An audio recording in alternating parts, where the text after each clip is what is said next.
ধর্ম যার যার উৎসব সবার, ধর্ম যার যার উৎসব সবার, যার যার উৎসব সবার, ধর্ম যার যার উৎসব সবার, ধর্ম যার যার আর উৎসব সবার। ধর্ম যার যার উৎসব সবার, ধর্ম যার যার উৎসব। আজ পর্যন্ত কোনোদিন মুসলমানদের উৎসব শবে বরাত একটা হিন্দু মসজিদে দেখার জন্য আসলো না। মুসলমানদের উৎসব শবে কদর একটা হিন্দু কোনোদিন চাওয়ার জন্য আসলো না।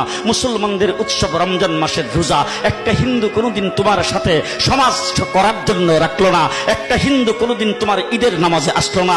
একটা হিন্দু কোনোদিন তোমার সাথে জুমার নামাজে অংশগ্রহণ করলো না। তোমাকে দেখার জন্য পর্যন্ত আসলো না। তার কারণ হলো হিন্দুরা মনে করে এটা মুসলমানের উৎসব, আর তুমি মুসলমান হইয়া হিন্দুর দুর্গা পূজায় কিভাবে গেলা?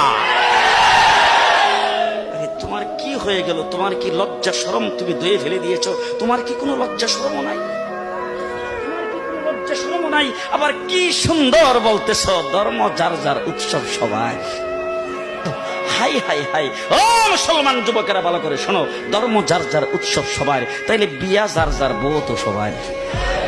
জি, বিয়ে যার যার বউ সবার, পুষ্কুনি যার যার মাস সবার, গাছ যার যার ফল সবার, ক্ষেত যার যার ফসল সবার, দোকান যার যার মাল সবার। এখন ঘুমাইছে কি কথা বলেন না কেন? তাহলে আমার দোকানের মাল যদি আমার হয়, আমার ক্ষেতের ফসল যদি আমার হয়, আমার গাছের ফল যদি আমার হয়, আমার গাছের নারিকেল যদি আমার হয়, আমি বিয়ে করলে বউ যদি আমার হয়, মুসলমান আমার পুষ্কুনির মাছ যদি আমার হয়, তাইলে ধর্ম যার উৎসব তার।